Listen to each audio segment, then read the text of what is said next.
श्री पुरुषोत्तम मास कथासार अध्याय 8 पुत्राचा मृत्यू सुदेव श्रीहरी संवाद पुरुषोत्तम मास प्रभाव श्री गणेशाय नमः।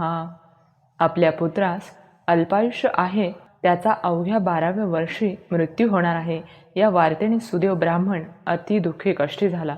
मनाचा संयम आणि धैर्य कायम राखत त्याच्या पत्नीने त्यास सावरण्याचा प्रयत्न केला।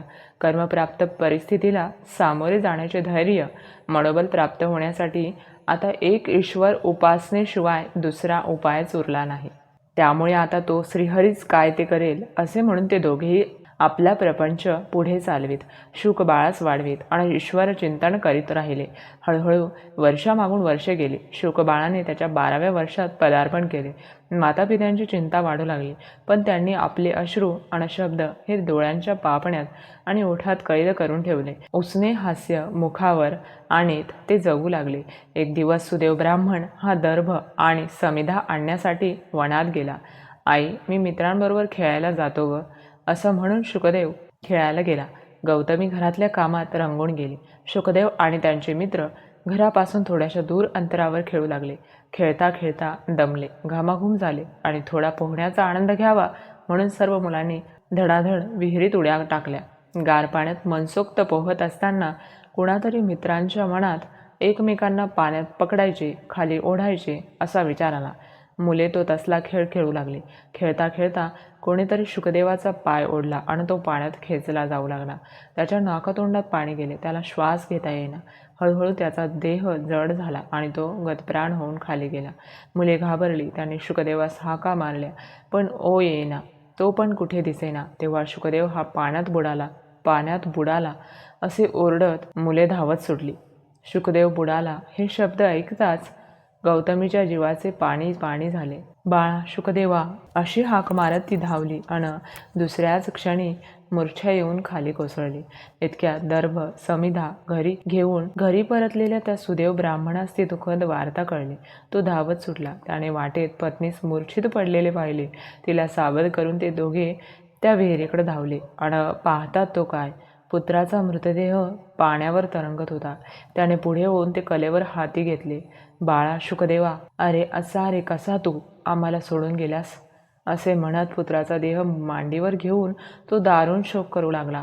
सुदेव ब्राह्मण आणि गौतमी यांच्या पुत्रनिधनाचे दारुण चित्र सर्वांचे डोळे ओले करून गेले। 4-2 लोकांनी दोघांना समजावण्याचा प्रयत्न केला। पुढील क्रियाकर्मासाठी पुत्राचा देह मागितला, पण सुदेव ब्राह्मण काही पुत्राचे कलेवर आपल्या मांडीवरून दूर करायला तयार होईना। तो आर्त स्वराने नारायणाच्या नावाने टाहो फोडू लागला, श्रीहरीच्या विनवण्या प्रार्थना करू लागला आणि अचानक एकदम सारे वातावरण बदलून गेले। प्रचंड मोठा वारा सुटला। आकाशात एका मागोमाग एक असे प्रचंड काळे मेघ गोळा झाले। कडकडा विजा चमकू लागल्या आणि अकल्पित अशा प्रचंड पर्जन्यवृष्टीला प्रारंभ झाला।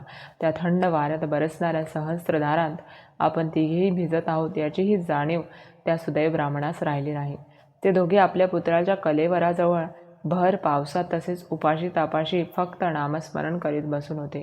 तो अचानक चालू झालेला वादळी वाऱ्यांचा पाऊस जवळजवळ 1 महिनाभर चालू राहिला। ते तिघेही त्या सततधारेत भिजत आणि अखंड ईश्वर नाम म्हणत राहिले। योगायोगाची गोष्ट अशी की तो नेमका अधिक मास होता। श्रीहरीस प्रिय असलेल्या पुरुषोत्तम हे श्रीहरीचेच नाम प्राप्त झालेल्या त्या पुण्यकारक महिन्यात सुदेव गौतमी यांना स्नान घडले, ध्यान चिंतन ईश्वर नामाचे सतत स्मरण घडले आणि अचानक एक दिवस तो महिनाभर सतत चाललेला पाऊस थांबला आणि एका मंगल अशा क्षणी साक्षात श्रीहरीने त्या दाम्पत्यास दर्शन दिले। प्रभूंनी मारलेली ती प्रेमळ हाक कानी पोहोचताच ते दोघे ग्लानीतून जागे झाले। त्यांनी सन्मुख उभ्या असलेल्या श्रीहरीचे दर्शन घेतले। तेव्हा त्यांच्या त्या पुरुषोत्तम मासातील स्नान जप तप ह्यावर प्रसन्न झालेले भगवान त्या सुदेव विप्रास म्हणाले, बा विप्रराजा, आता हा शोक हे दुःख आवर, मी तुझ्या भक्तीवर प्रसन्न झालो आहे। मी आता काय सांगतो ते नीट ऐक। हे बघ, तुझा हा पुत्र शुकदेव, त्याचे मृत्यू गंडांतर तुझ्या स्नान जप तप ह्यांच्या पुण्याईने मी दूर करतो। मी त्यास पुनर्जीवित करतो। तो गरुडाच्या वरप्रसादाने प्राप्त झालेला तुमचा पुत्र तुम्हा सुख आणि समाधान देईल। तुम्ही दीर्घकाळ संसार सुख भोगाल। मृत्यूनंतर तुम्ही काही वर्षे ब्रह्मलोकात निवास कराल। त्यानंतर हे सुदेव ब्राह्मणा, तुम्ही दोघे पृथ्वीवर पुन्हा एक नवा जन्म घ्याल. त्या जन्मात तुम्ही दोघे राजा राणी असाल. त्या जन्मात तुझे नाव हे राजा दृढ धन्वा असे असेल. तर तुझी धर्मपत्नी ही त्या जन्मात सुद्धा गुणसुंदर या नावाने तुझीच राणी असेल. आणि काय प्रभू? सुदेव ब्राह्मणाने मोठ्या आतुरतेने विचारले. त्यावेळी प्रभू त्यास म्हणाले, हे सुदेवा, तू त्या नव्या जन्मात जेव्हा एकदा शिकारीच्या निमित्ताने अरण्यात जाशील तेव्हा एका पोपट्याच्या रूपाने तुझी आणि तुझ्या या पुत्राची पुनर्भेट घडेल. हा शुक बाळच तुला त्याच्या शुकवाणीत प्राप्त नरजन्माचे सार्थक करण्यासाठी परमार्थाचा मार्ग धर. जन्ममरणांचे हे वारंवार घडणारे कष्ट दूर होण्यासाठी मोक्षमुक्तीचे जीवित कल्याणाचे काही साधन कर असे तुला मार्गदर्शन करील. पण तुला काही त्या शुकवाणीच्या नीटपणे अर्थबोध होणार नाही. तू संभ्रमात असताना माझेच एक भक्त महर्षी वाल्मिकी हे एक दिवस तुझ्याकडे येतील. ते तुझ्या मनातील संभ्रम दूर करून तुला तुझ्या या गतजन्माची कहाणी सांगून जातील.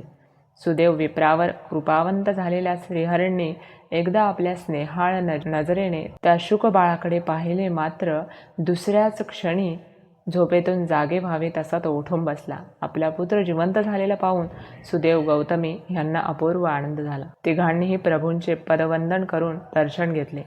सुदेव ब्राह्मण म्हणाला, बा नारायणा, पुरुषोत्तमा, खरंच तू आणि तुझा हा पुरुषोत्तम मास धन्य आहेत. देवा, खरंच का रे या महिन्याचे महात्म्य इतके थोर आहे.